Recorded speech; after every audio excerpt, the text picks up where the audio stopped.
welcome to SVGTV News for Wednesday, May 19, 2021. I'm Triska Campbell with the details.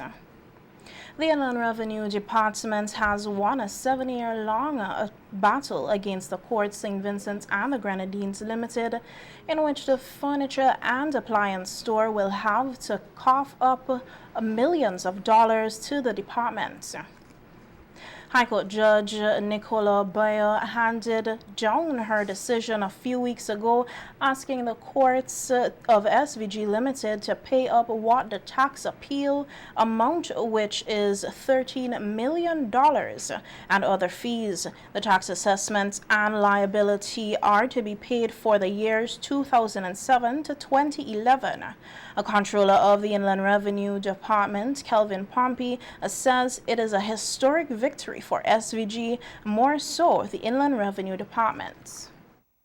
That we won, St. Vincent and the Grenadines, on this issue is a major victory, because it signals that we are in a position where we can challenge complex issues of law and taxation and accounting and come out successful.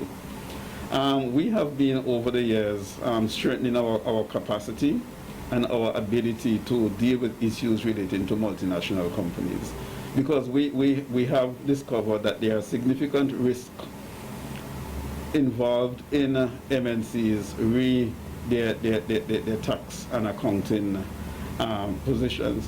And it's not just a St. Vincent issue. Multinational corporations, because of the fact that they have branches and head office and parent companies and so abroad, makes them particularly susceptible to issues relating to accounts and law. It has been reported that Port St. Vincent and the Grenadines Limited objected to increasing its tax liability following an audit done, and the matter was also before the income tax commissioners, who also decided that the court's SVG pay, but again, the company is said to have refused. Pompey said they were confident of winning the case even if they were defendants. And I use the word risk because there is a risk to litigation and there are consequences to litigation. And when you opt to go to the court, you can either win or you can lose.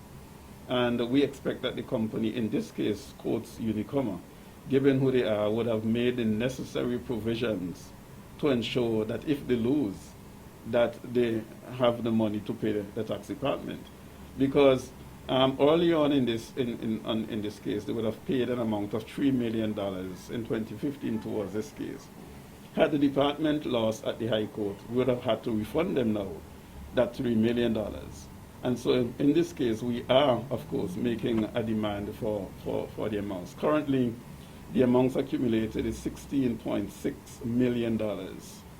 EC dollars that is due basically from the company to the tax department, and we have a judgment in support of such, and we expect that the company is going to do the honorable thing and find the resources to pay to the tax department. As you would appreciate, at this time $16 million or anything close to it would come in quite handy in a country that basically is going through a volcanic eruption. We're dealing with COVID.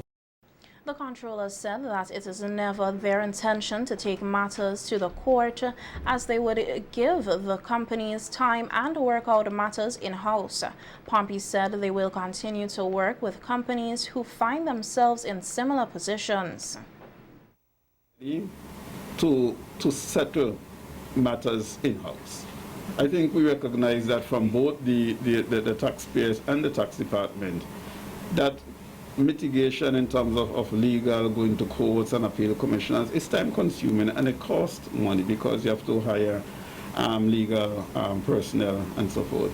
And so we have always tried and to settle matters in-house with taxpayers. And it's only, in instances where there's continued disagreement in terms of between the taxpayers and the department, especially on matters of law, that we say, okay. lead scientist monitoring the Lassifer volcano dismissed claims that an eruption was recorded last evening. During the daily update on radio earlier today, the volcanologist said there was no unusual activity coming from the volcano on Tuesday and overnight. No eruption. I understand there was a message on WhatsApp last night suggesting that there had been. Well, I can categorically say there was no eruption last night. Activity has remained low. We've only had a few seismic events overnight, and the volcano just continues this sort of low-level sort of unrest with the steaming visible and the gas output from the volcano. Dr. Stinton said seismic monitoring continues and reported that the observatory at Belmont in Rose Hall area currently gets a reading from 4 seismic seismometers. The other 4 are not functioning, including one which was damaged on the summit of the volcano. One of them almost certainly potentially due to damage to the equipment itself, because it was high up on the volcano, close to the summit crater rim. And then the other 3 are due to power issues and communication issues on the windward side of the on the windward side of the island. So we had instruments in Fancy and Oya. Those are working. We've been to inspect them and check them over. But we have problems with communications and regular power supply at the moment.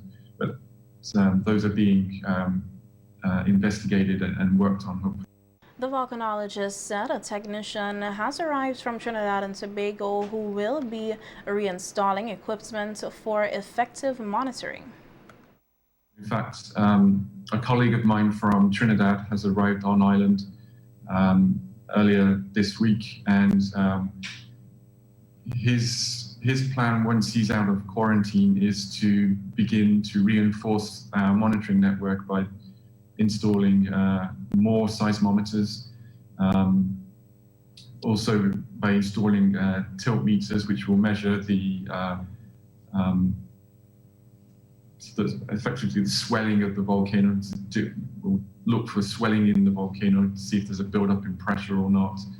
And also one of his priorities is hoping to reinstall a seismic instrument close to the summit of the volcano. Meanwhile, gas measurements were taken yesterday, and according to Dr. Stinton, the readings are not yet available. He, however, noted that the volcano continues to be in a state of unrest, with continuous steaming visible from the Belmont Observatory. Also on radio today, Prime Minister Dr. Alf Gansav said residents of communities south of Raboka, which are in the red zone, can return home, even if it is just for cleaning. Earlier in the week, the National Emergency Management Organization, NEMO, recommended that persons can reoccupy the communities from Georgetown to Raboka.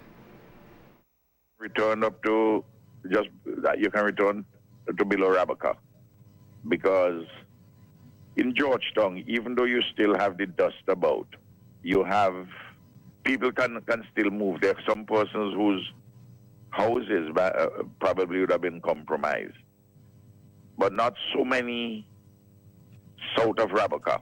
You understand me? And down on the leeward side, we there's a lot of cleaning up still to do in Fitzhugh and Chateaubelair, plenty. And the drains are critical everywhere, because the rainy season coming on.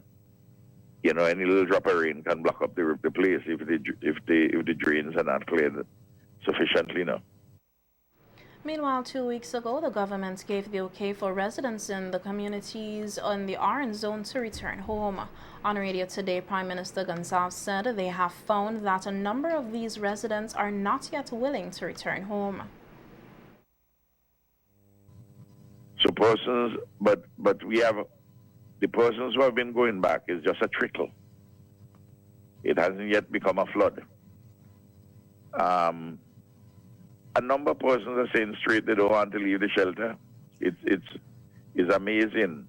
At first, you got one or two persons a few persons would have advertised things going on social media, highlighting this or that problem now. Yes. Now it's time to go back. They don't want to leave. Some of those same persons don't want to leave, Nemo had said that it was just over 86 persons who have left the shelters, and Prime Minister Dr. Afghan Saabs is expected to leave the country tomorrow for Cuba with his wife Eloise for her medical checkup. 2 new COVID-19 positive cases were reported, one from 137 samples processed on Monday 17, 2021, resulting in a positivity rate of 1.5%. 6 new recoveries were noted over the reporting period. 157 cases are currently active and 12 persons with COVID-19 have died.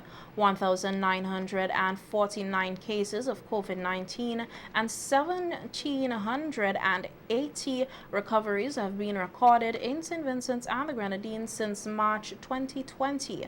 The public is urged to continue to use masks, sanitize, physically distance, and get vaccinated to reduce the spread of COVID-19 in St. Vincent and the Grenadines.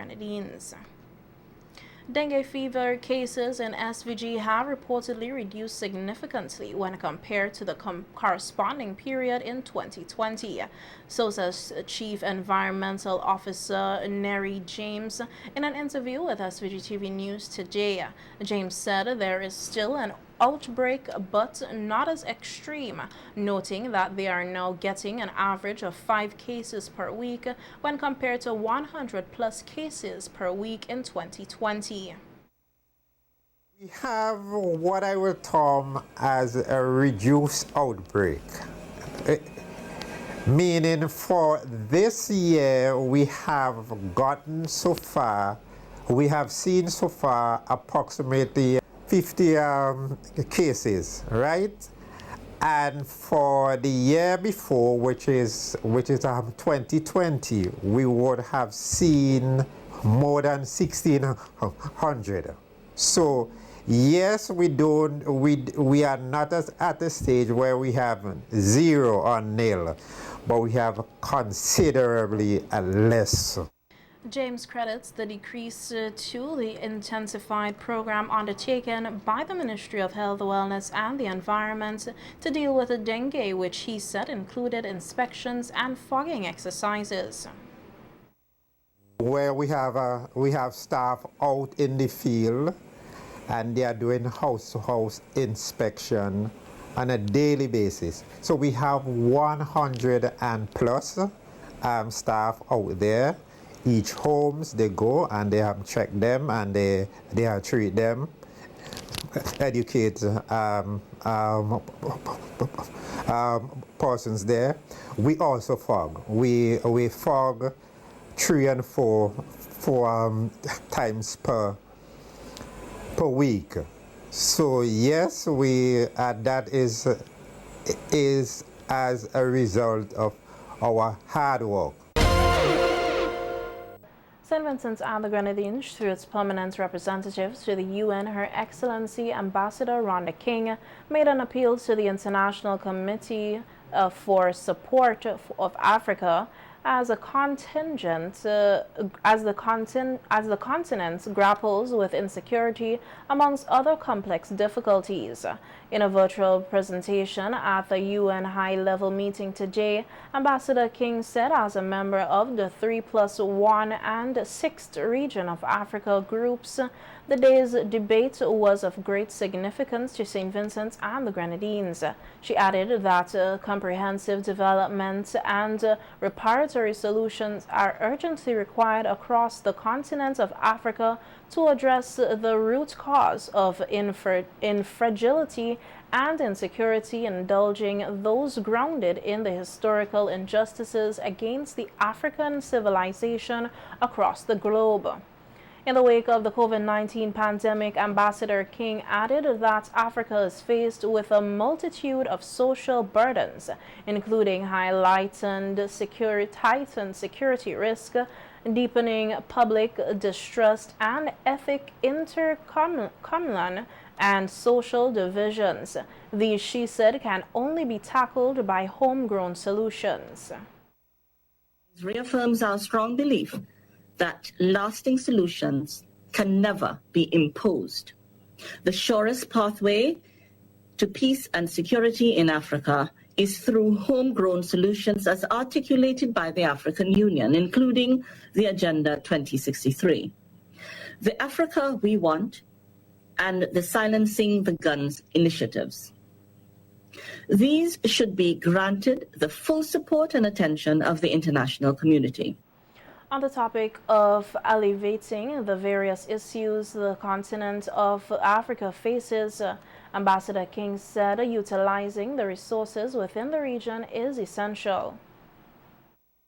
The immeasurable expertise of local and regional actors grounded within the unique context of Africa must be leveraged more often through enhanced partnerships between the United Nations, the African Union, and the sub-regional organizations that span the continent. These regional arrangements should be bolstered, and the bedrock principles of international law must always serve as a guidepost for all peace and security, development, and humanitarian activities. Ambassador King appealed to developed countries to honor their overseas development assistance commitments, provide greater debt relief and longer-term capacity building assistance, while ending prejudicial constraints against African countries to make way for inclusive, people-centered and climate-informed solutions in line with the sustainable goals. Ambassador King also put out a call for developed countries to assist with the global vaccination efforts, adding that it is the hope of the less developed countries that ongoing conversations at the WTO will lead to a timely and equitable distribution of vaccines. As a matter of priority, St. Vincent and the Grenadines reiterates our call for COVID-19 vaccines and other critical medical supplies to be made available, affordable, and accessible by all. And we welcome the United States pledge of 80 million, a donation of 80 million vaccines shortly. Production capacities should be expanded in developing countries, including across the African continent, to alleviate the strain of global supply chains and assist with building immunity everywhere. We welcome the decision of some countries to waive intellectual property protections for COVID-19 vaccines and other related products. Learning of technical and vocational educational training, TVET, is expected to reach new levels with the construction of smart classrooms across the TVET institutions in St. Vincent and the Grenadines. The signing of an agreement for the construction of the first smart classroom at the Camlin Park Technical Institute took place on Wednesday, 12th May at the Education Annex Conference Room.